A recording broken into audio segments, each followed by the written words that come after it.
a Rubik system where we can run it at multiple events.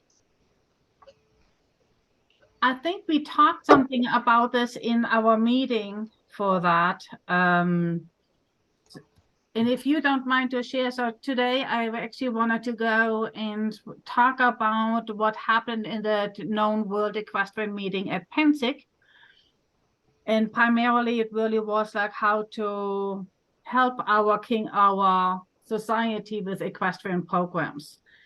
And Melissa, if you want to get started, because you might be time limited on your part of all of that, that would be fine with me. So if you have to go, you can just leave. Sure. So I just quickly briefed the equestrian group on what I plan to be doing over my next 3 years since I came Marshal.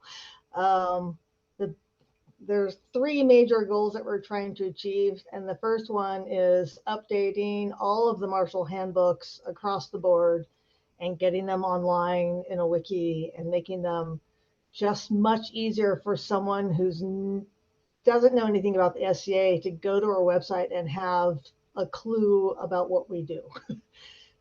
Especially in the equestrian world, like if I go to a horse show, I can go online and look at the rule book and have a rough idea of what the activity is and how I'm going to be judged and what equipment is legal and what do I need to wear, what does my horse need to wear, and how I'm going to be judged. And so we're trying to do that across the board for all the activities. So describe, what is the activity?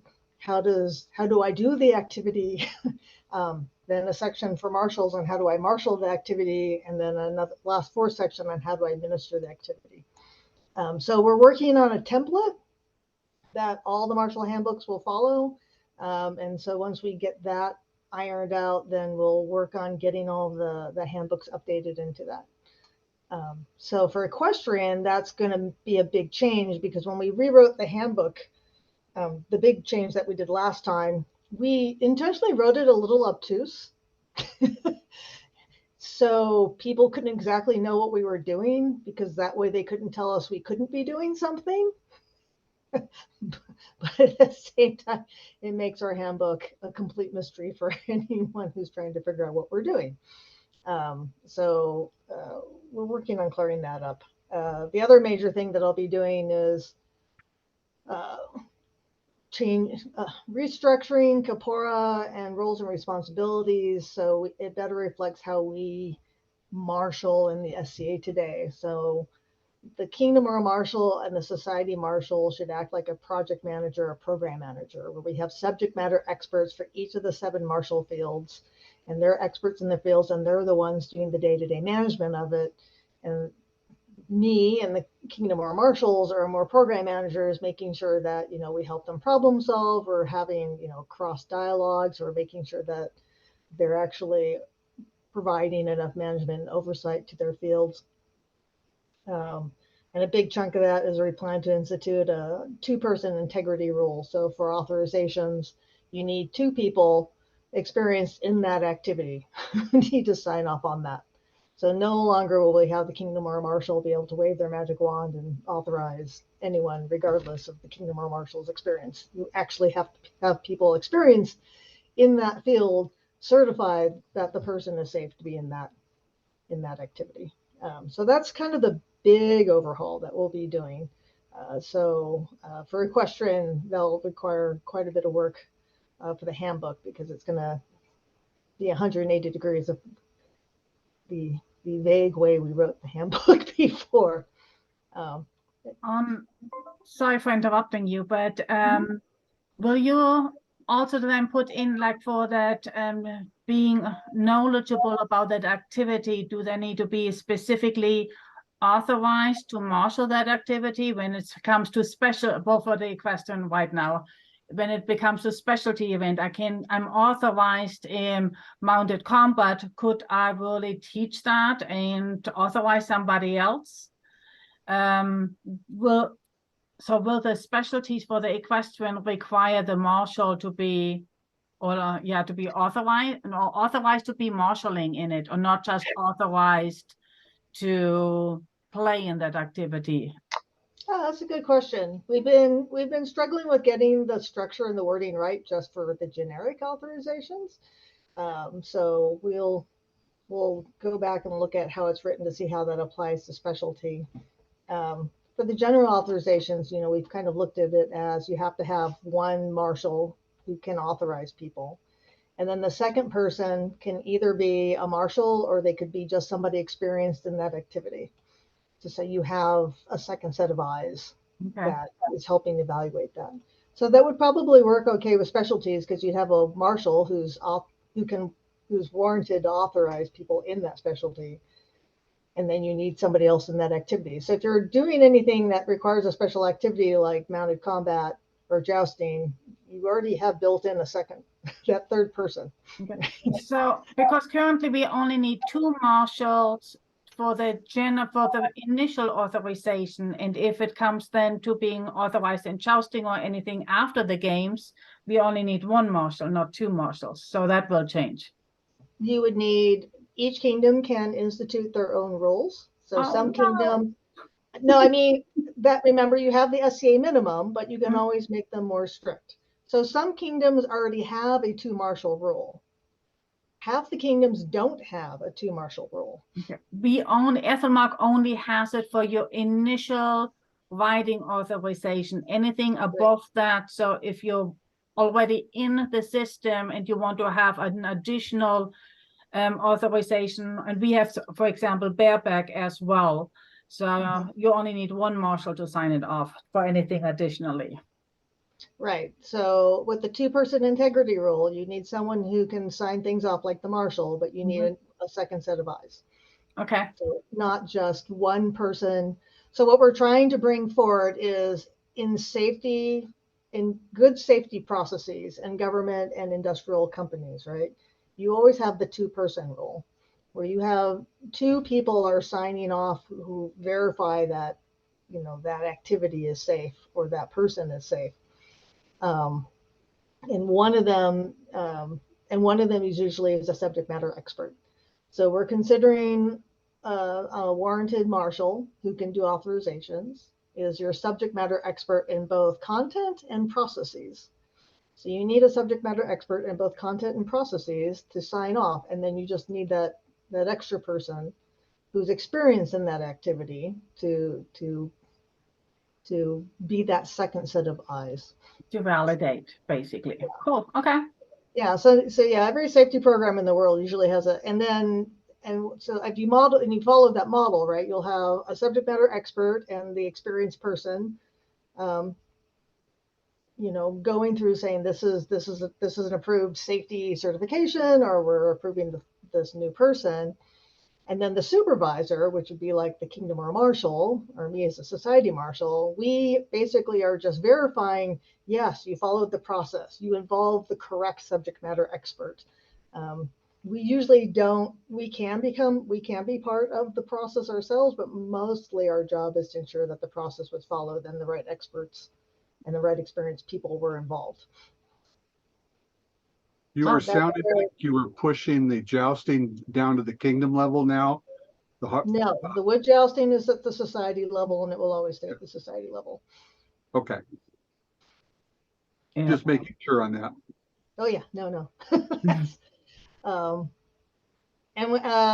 So that brings me to my second big goal that I'm planning on doing. We're trying to get the experimental programs better established and coordinated and under better project management. So one thing I'm doing right now is I've drafted up 3 different types of experimental programs, because right now there's maybe 20 different experimental programs and they're all managed in completely different ways. What I'm trying to do is come up with a handful of ways that you can manage experimental programs so there's some consistency in how we are managing them, supervising them, and reporting on them.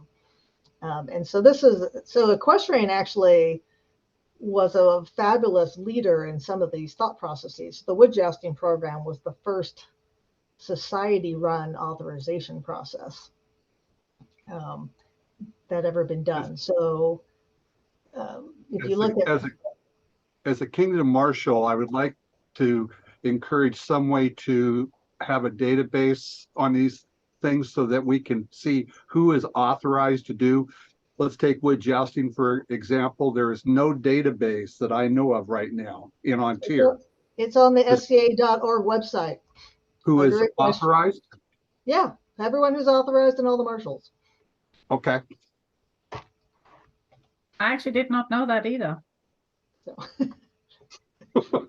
So I never looked. I looked for the kingdom, and they just pulled ours. Ethelmark took ours down, which is a hassle a little bit for me, but I understand why they did it. Because the people use the online list instead of for the authorization verification instead of the yellow cards, or for us it's yellow, the authorization cards. And basically it just depended on people will go on online and check it, but a lot of times the online was not up to date.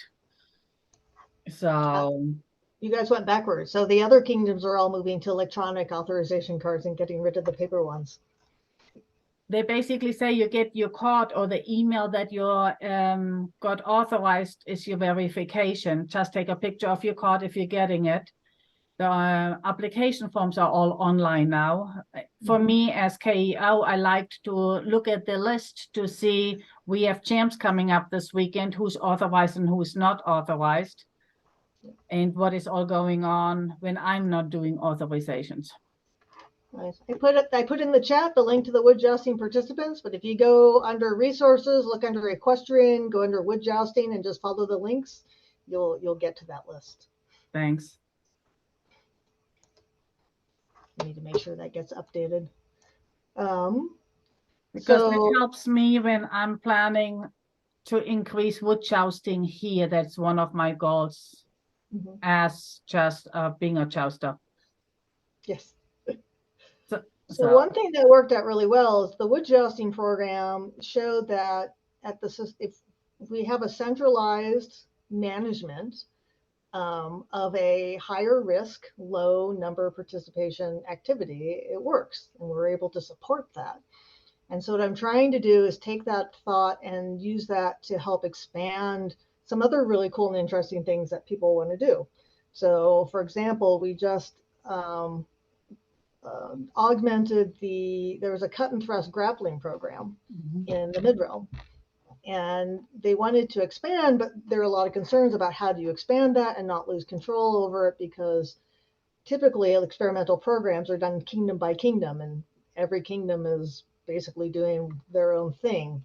But we've instituted a society plus kingdom management style. So there's a society level deputy in charge of that experimental program, and they work with each of the kingdoms to make sure you have consistency across the different kingdoms who are in that experimental program in both execution and authorizations and quality and training. So we've been doing that with Rospectin. So Rospectin is run that way.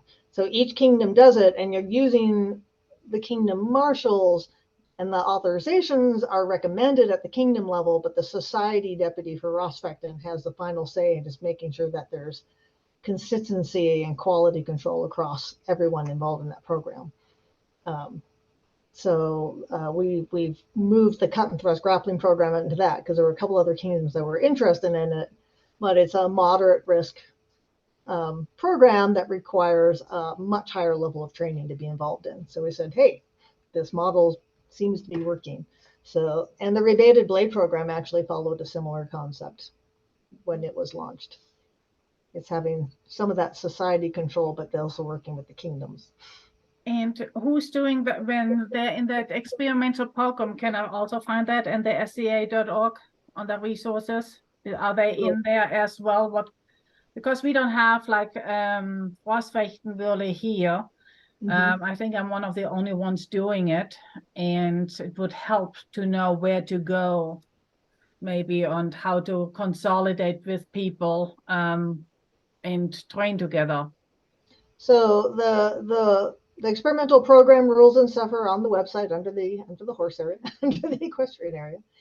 And in that particular one, we tried to make it a little bit easier for kingdoms in that what we call the testing marshals or the authorization marshals are approved by the society deputy, but you only need one of them, and you can use any equestrian marshal who can marshal mounted combat as a secondary marshal to help you run events. So it allows you to tap more into local resources, but ensure there's at least one person on the ground who understands the intent and the scope of the program.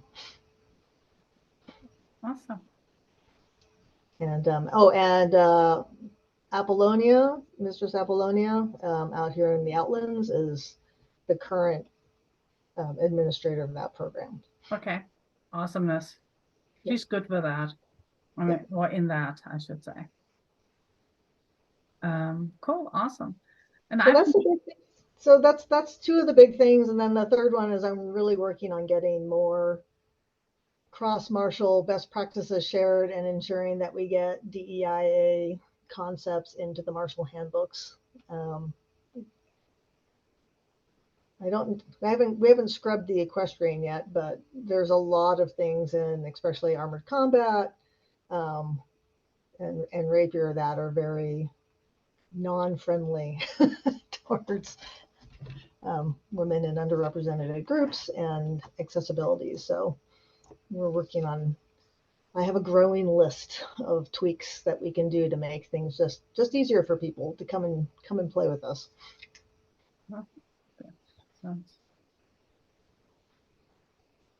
And I don't remember what else we talked about. You talked about at the event. I was just listening.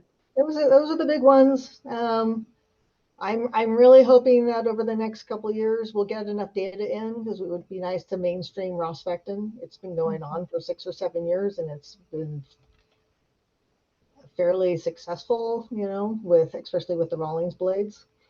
So I'd like to get that converted. I think that's been running long enough.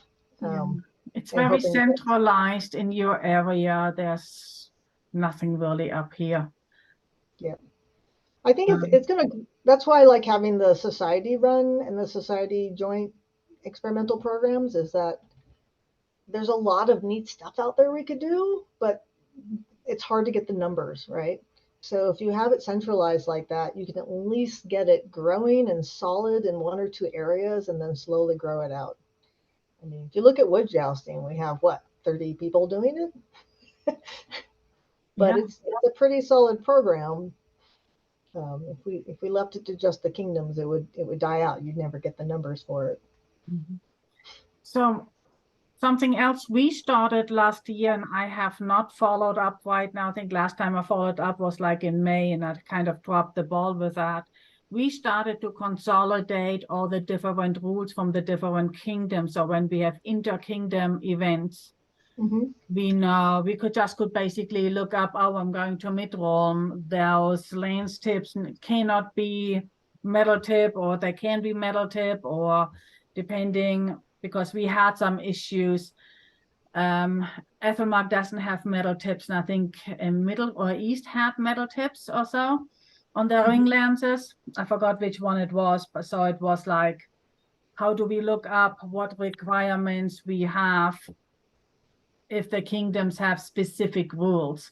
So we started to create a document, but it was still undergoing in May with the different kingdoms, and Rosamund had the baby, so that was kind of different priorities at that time, because she was in charge of it. So I need to go and check up with her where they got this pulling all that stuff together. But it sounds like you might change that anyhow, that we get maybe a different list for that from you. Yeah, so one thing that we're going to be using, so Lolcock actually put all theirs on the wiki, and it's really awesome because you can just go and I need to know what armor requirements are. Click, there they are, right? So by having the same template, you'll be able to find the information you need in the same place in all the handbooks. And then each kingdom, it'll be editable. So each kingdom, if they have specific requirements, that should be evident. So we're still arguing about the best way to do that online, because it's not just I mean, it's 20 different kingdoms, and we have a bunch of different countries too, which are all their own SCA corporations. And so there's different legal liability laws that come into play. And so trying to figure out a way we can make the come up with a common template that still allows for that flexibility, so it's not utterly confusing. Because we run into interesting things like crossbows and catapults aren't allowed in Australia. I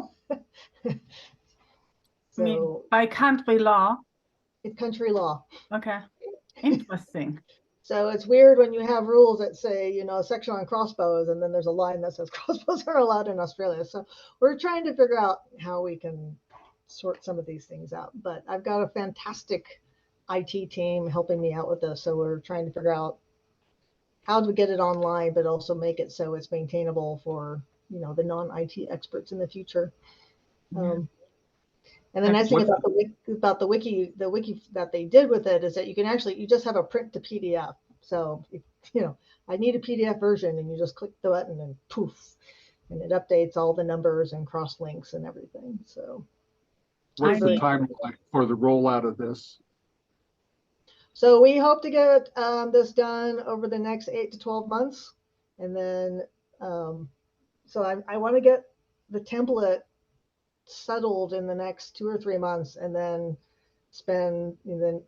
give 6 months or so for the kingdoms to get, or for the deputies need to get all of their handbooks into it. So I'm hoping to have the society level Marshal handbooks all redone within the next 8 to 10 months.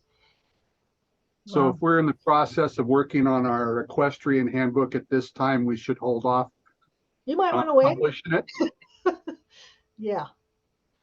I Okay. mean, take really good notes of the things that you really want to change that are, like, you know, screwed up. And also, I'm going on a Blitz world tour here. I want to know what the issues are, because as we are rewriting the templates and doing that, the more things that I know that are problems and issues, the better chance I have of hopefully fixing it. And even weird specific things help too, because, you know, this all comes into play. If I'm trying to come up with a section that it's the same topic for 7 different Marshal fields, it helps to know what some of the issues are across those 7 Marshal fields. Yeah. Most of the time for me, it's really just to find the information. So with champs coming up, I wanted to make sure I know who can participate, what are the requirements for riding and competing for Kingdom Championship. Do you need to be an SCA member? You know, all of that stuff and stuff like this. It took me a while to find all that information. So at the end I did, but I was looking like, who can go and compete on a kingdom level or baronial level? Baronial level I knew already, but where do I find it? What the regulations are for that? Do you need to be an SCA member for being kingdom champion in anything? So we don't. I found that out, but it took me it wasn't a quick just looking it up for me. I have a question that I see pop up, and I think we answered this at one point in time, but it may be something that needs to be laid out a little bit more in the handbook, which is particularly in driving.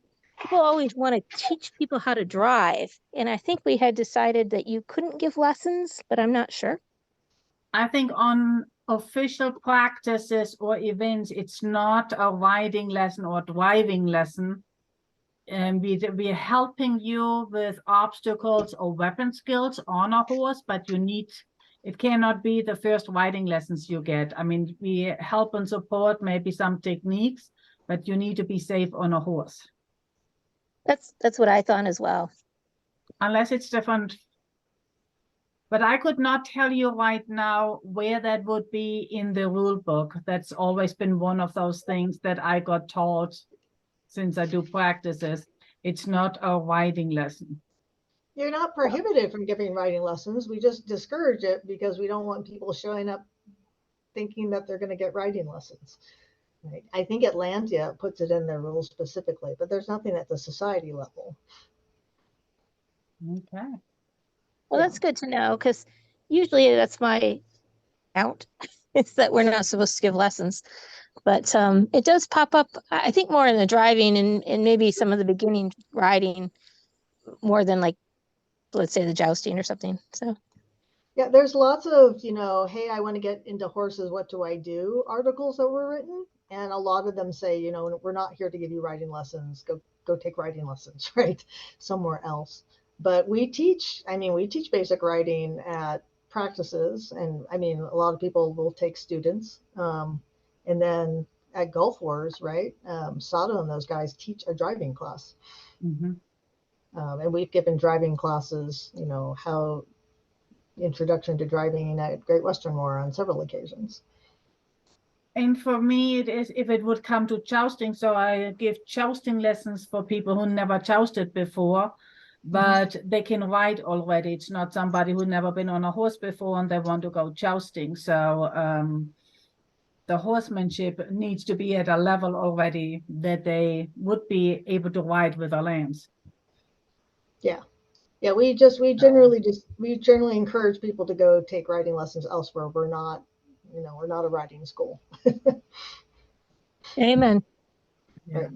But there's no rule against it. Okay. Okay. Anything else from Mistress Arabella? I should call you by your real name, right? But Melissa works for me because I see that on Facebook all the time. So I know, but yeah, I mean, if there's other things, that's overly confusing in the rules or you'd like to see in the rules, we're actually going to add. We're working on it. I need to make sure it gets past the lawyers, but we want to include concussion training, concussion awareness training in the Marshal handbooks for both marshals and participants. It's actually required in LOCOC. So we're hoping to bring that up to the USA SDA corporate. So because you mentioned that all German trainers are required to have basic 101 for first aid for the horse as well as for the rider, specifically to that sport. That could be just a training, not requirement, but just thinking about it. Yeah. And I think we said November, you might come back and share more with where you are and what you have, that you might have more to share in November, make this Zoom meeting primarily about that. And we Yes, can change it when we get close to it. By November, I should have a template ready for comments and stuff. So we planned several iterations. I've got a small group of 5 people. We're working on the initial, and then we'll run it past the deputies and the KEMs, and then we'll put it out for public thrashing. It's just a good way to make sure that we didn't miss something huge or obvious. Okay. So yeah, getting feedback from people would be good. Yeah, it's interesting because we have very disparate martial. I mean, you have armored combat and rapier, which kind of are similar to each other in structure, but then you have, target archery, siege, and thrown weapons, which are a whole nother ball game. And then equestrian is just everything. So I did actually have to create just another category for equestrian. I'm like, everything else fits in like a common template, except it's like, okay, horse welfare. I really don't like that doesn't fit under equipment or, I want to do that thing. We are really lucky that you are obviously knowledgeable about the equestrian world, because I can only imagine how it is for somebody who has no idea about equestrian activities and needs to write that. So yeah, the team's really good. We have a smattering of people who do both rapier and heavy. We've got a combat archer, international people on the team. I'm covering the equestrian and thrown weapons. So between the 5 of us, we have people who have been involved in multiple acts. So we've got all the different Awesome. things covered. But it's been fun. Because the people who are very much focused on heavy weapons or rapier, and it's like, well, this rule basically negates all of equestrian, and they're all like, wait a minute. So it's very eye-opening. Good conversations. Well, thanks for sharing all of that, and thanks for joining us today. So Yes, you're obviously welcome to stay. I just thought to move over to some of the other topics we talked about. And in case you do need to leave, then you just can log off. That's him calling right now. Oh, perfect timing. How did we do this? Okay. So I wanted to go and just a little bit summarize what we did at the Known World Equestrian meeting. I'm not sure when it started. This was 15 years of Pennsic for me. And I think it was already in place. Mistress Gosen is organizing that, and I think always has been. So I would assume it's like 15 years plus already existing. And it's always a great meeting where any equestrian or somebody interested in equestrian comes to that meeting. It's always at the Royal Encampment of Ethelmark, and we basically just brainstormed a lot of things, how we can support and grow our equestrian world. And one of those really was, and maybe Ed, if you want to go and then share maybe what you started at the beginning, was like an inter-kingdom championship. Really that the championships for that kingdom can be held by collecting points. So not like equestrians this weekend, we are traveling like 300 miles to participate in the kingdom championship. That we maybe don't need to travel that much, and we can have smaller equestrian events and collect points and then share them between us, just to give it more. That was one of the ideas on how maybe we all can play without the expenses and the inconvenience or the difficulties we have when we need to be on the road with our horses. What was your idea with that, Ed? Well, the problem that we have in Ontario is that we have two nations, Canada and United States. Oh, yeah. And transporting horses across the Canadian border is problematic for us and expensive. So our turnouts have been pretty low when we have the Equestrian Championship in Canada. And the Canadians feel that they don't get a good representation. The Americans feel they don't. So the Crown came out and said, let's go to a rubric system where we are not competing against each other. We're competing against a standard of, do the participants meet expectations? Do they exceed expectations? Do they go beyond that? And this overlays on top of a tournament. So let's say you have a normal equestrian tournament.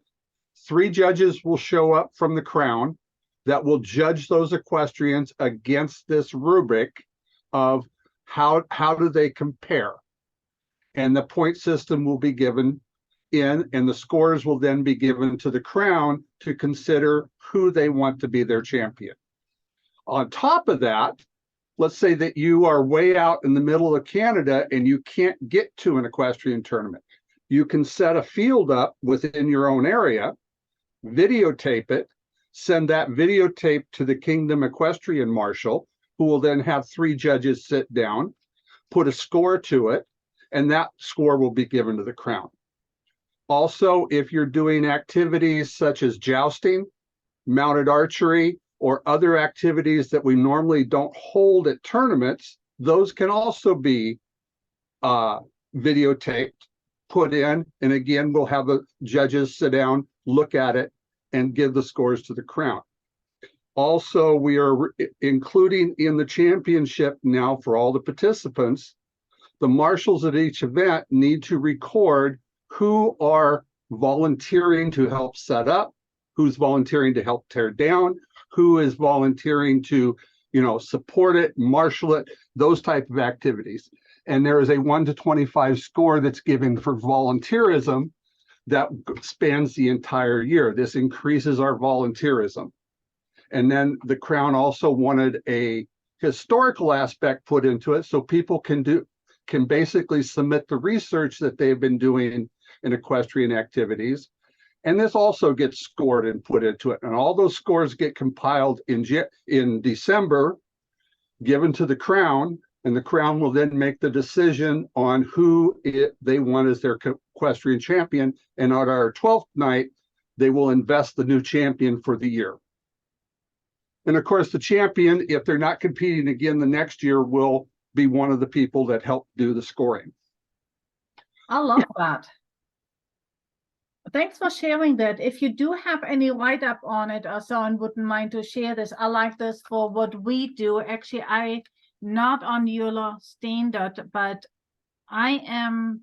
this year I started to put up mounted archery competitions, and I'm currently doing the scroll right now for the champion of the mounted archery next weekend. And I was thinking about, could we go and do like collecting points, every time there's a mounted archery activity going on, people who participate to have scoring points. I think the Archers of Ethelmark have something like this. Each time they shoot, they're getting points. It's like bowling kind of, and the points collect at the end of it. I like your system. I will put up the write-up that I have on it. I think this will.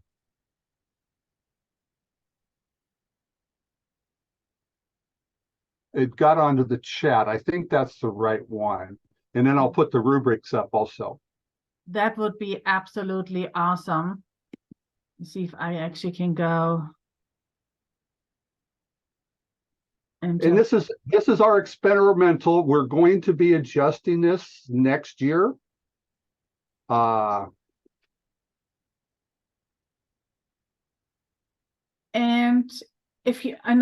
I'm planning on using it, and I can go and definitely give you feedback how it worked out, but I probably would not really get to it until probably the new year, and maybe trying to work with some of that. So, and I really appreciate you sharing that. Just some of the other things we did talk about, and I know we talked about it in one of the Zoom meetings before, really to let the populace know what we are doing within the equestrian, that an activity starts, what activity, to have a herald really announce it, especially if your equestrian field is so far away from everything else, to make really sure that they know you will have the games or the mounted archery. That's not the right one.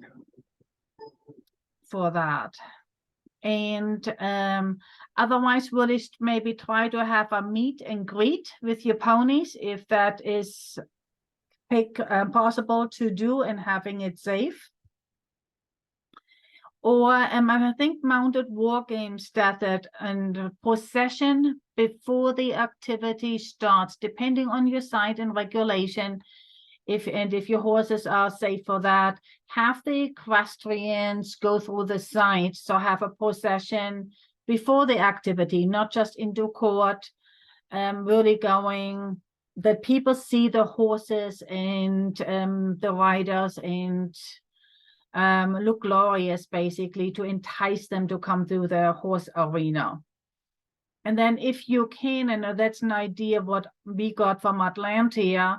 So Elaine and Master Terrafan was working great in putting your equestrian arena in the center of your event. So every heavy fighter, every merchant, every royal needs to pass the equestrian arena regardless of where they need to go.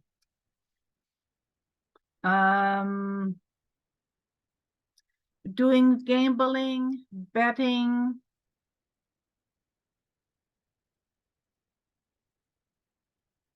Yes. Let me see, I think 2S, I'm not sure, Kathleen, what that is. Tournament of Arts. Oh, okay. Yes.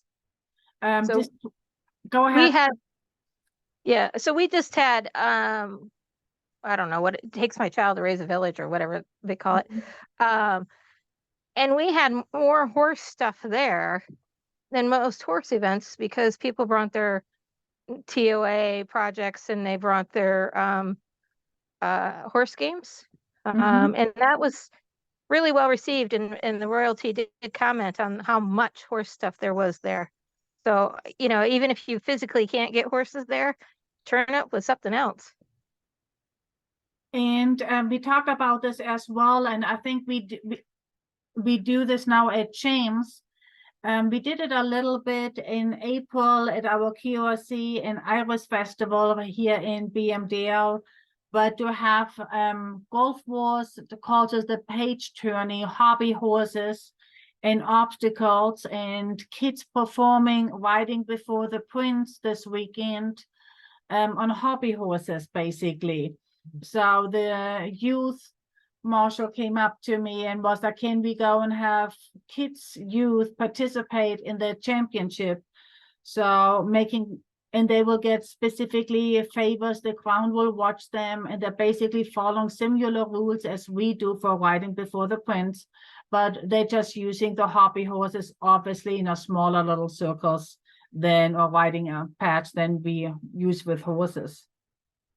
And the other ones really we had to pick a champion or have belted or pointy hats, picking a champion to ride for them, having like favors from them, and you ride in their colors, any kind of betting or gambling activities to get the populace, the royals, the peers involved who are normally not equestrians to be part of that.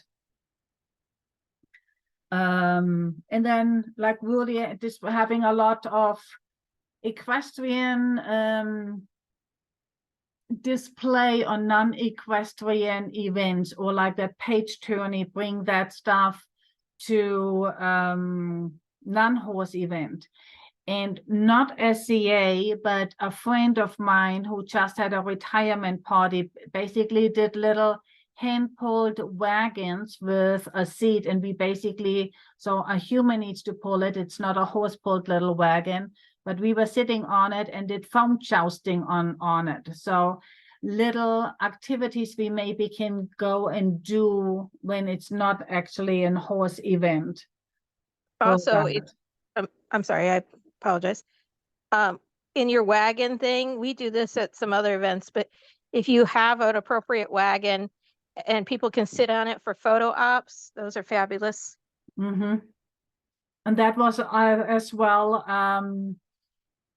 for a photo pic or a picture time, and I did that a couple times with my draft horses, offer them to have pictures taken for the populace and stuff. And I'm not sure anymore, Jordan, maybe you remember, but I think you've been there at the meeting.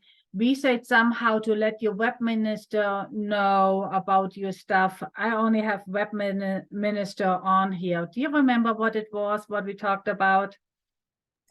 About the web minister? Yeah, I only put him down, put that word down, and I'm not really sure what was the connection to why to work with them or so. Was it collection of, just a general collection of knowledge? I don't remember. Would be definitely makes I sense. think we had talked about that. Like the just primary documents all in one location, like the really big important ones. A lot of them are on Facebook. I don't know if I stop me if I'm going off track, but just a collection of the main documents that you would want to get to frequently, just in one spot. A lot of them are out there already, but it's just wherever people are already going, making sure it's there. Yeah, I feel there was more to it. Thanks for remembering that. I'm not sure anymore if there was more, he suggested why that was also important. So Yeah, I don't remember exactly. it was, and then now we talked, so was something else we really talked about. I don't actually have it, was before I took notes because I was not prepared with pen and paper on that meeting. Was really to creating Google Maps and really trying to reach out. And I forgot who volunteered, I think from the East Kingdom, the KO, she mentioned she wouldn't mind to pull a chart together from the known world, who is doing equestrian in what areas. So we basically could find maybe popular or places in between. So instead of always driving 6 hours to the next event, maybe there could be a location between two of those big participation points, and then having like events in the middle of it or so, instead of driving all the time 6 hours. Yeah, I like the idea of the Google map of SCA equestrians, just to get a sense of facilities. If people are open to overnights, you know, if you're traveling long distance, that could be helpful. That's something that I look for frequently, is maybe where could you stay, or just hosting events that are centrally located. I think anything on a map, facilities that are open, you know, that may be more regional than national, but Yeah, regional maps of facilities, which could be helpful. and I need to go and reach out to her. I forgot her name. I can go and find that out. So, because I'm not electronically equipped to do that. No, I have the time to learn that. So delegation would be great. But I think that would help the equestrian community with that. Yeah, I know there was a list that was there was a list of that was going around. I'm not sure. I started once a list for Ethelmark, but it could be more than just Ethelmark. And Ethelmark at the end, it kind of got stuck with Pittsburgh area, the ones we know already for us. So Ethelmark, we just need to continue on growing the east of Ethelmark, but for the known world, because I always talk with the Middle Kingdom on where to have joint events that is feasible for the both of us. Yeah. So thanks for remembering that. My mind doesn't work all the time. And the only other thing I still have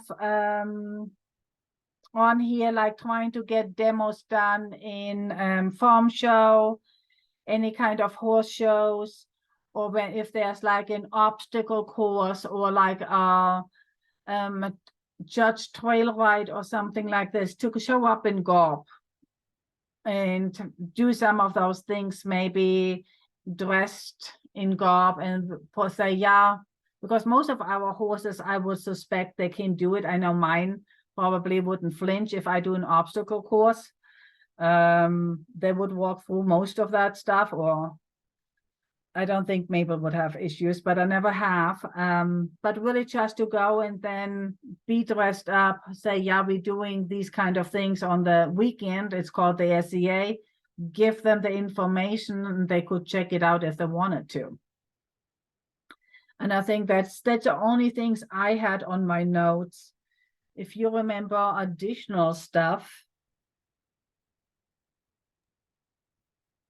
No, to piggyback off that last one though, I think that the outreach events to get more equestrians interested in the SCA, there was kind of the debate of is it easier to teach SCA to an equestrian or the other way around, get a SCA person to get horses and everything that's involved with it. I maybe I'm biased because of how I entered the SCA, but I think outreach to the equestrian community is maybe the quicker path to people learning about the SCA, especially equestrian specific events. And because to have unless you have horses you can share and you're willing to share, and those are shareable horses. Like the one I have is Rose. She's a spotted draft. After the third rider, she has a huge attitude. At this point in her life, she is not keen to be shared with more than 2 people. So she's gonna be good with a different rider than just me. But if there's too many different people on her on that day, after the second change, she's just not in a good mood that I would want to do this with somebody else. So not can't every blame her. horse wants to be shared. But I think that if we do this online component, because I have to say that I was thinking about that the other day, I had a lot of fun. I mean, during the COVID, I know that that's kind of weird, but because we had so many online challenges, we were doing a lot of things here at the farm. And now that we're not doing online challenges, we're not doing them. And it's like this weekend, I didn't go to Mountain War Games, and part of that was because I'm not going to haul in 5 hours in 90-degree heat. But I certainly would have set up a challenge. I looked at the challenge for Red, and I'm like, we could do that here. There's no reason why we can't set up that course here. And so I think if you offer that online component, we open up a really great window. Yes, I love that idea. And for not everybody has a horse trailer or can take the 3 days off, you know, because like Jordan and I, we are leaving on Friday. Not everybody can take Friday off to make it to an event for Saturday morning, give the horses a break for it. So you need to have the money for it, and plus you need to have the job you can schedule around, because not everybody gets vacation like that. So Agreed. I Go ahead. agree. I was just going to say I agree that the virtual challenges during COVID, even it's more practice, more of course, just it got me. It's easier to get people engaged throughout the year rather than the few events that are scattered out that are really hard to fit in the schedule for horse people that are kind of busy in general. Yeah. On that note, I do think if we should try to get maybe a set of classes at RUM, I'm interested in teaching 1 or 2. If maybe somebody else is interested in teaching 1 or 2, we could maybe get some interest that way. RUM is? That's the Royal University. I think it's in Indiana this year. It might be in Illinois, Is but it February or something? Isn't that next year? it's November 18th. November 18th. Yep, they're accepting classes right now, or class submissions. But I really enjoy RUM. There's no real politics involved. There's no real money involved. You just go and you learn all day long, which is my type of an event. And it's in air conditioning or heat. So I have really enjoyed RUM, and I wish more equestrians went, just because I find it to be a really great event. Mhm. But we could offer some classes there. I know that for me, I'm going to definitely teach the Viking snowshoe, but I can teach a driving class there because I have the rein boards. And I need to, so I was teaching different equestrian classes this year at Pennsic, and I think they went really well from what I heard from people who came back to all 4 classes. And that was it was riding before the prince, but everything else was more historical research about equestrian or hands-on experiences of doing this. So I think that went really well as well. So Kathleen may be willing to promote it, and if you don't mind to do this, I feel like it's always, I don't want to say I'm the only one, but I always feel like I'm asking everybody constantly, hey, we have an equestrian program, please participate. So if you want to go and herd some cats to that, that maybe would be awesome. Yeah, well, I think I'm taking 2 former SCAA people, horse people with me to that event. But I'm dragging them back in with me. Nothing is- But I posted it once, I'll post it again, and maybe push that a little bit. But that's like, not to overshare, but we harvested a little too much plant fiber this weekend, and I'm like, well, I have all this, I should teach a class with it. So Yeah, I'm like, okay. awesome. And thanks for bringing it up. Thanks, Ed, for sharing your documents. I downloaded it, so I'm gonna go and look for that stuff. Norbert, did you want to go and share anything with us? Just checking in. You don't have to. I'm just thought I'll check in while we're only 5 people.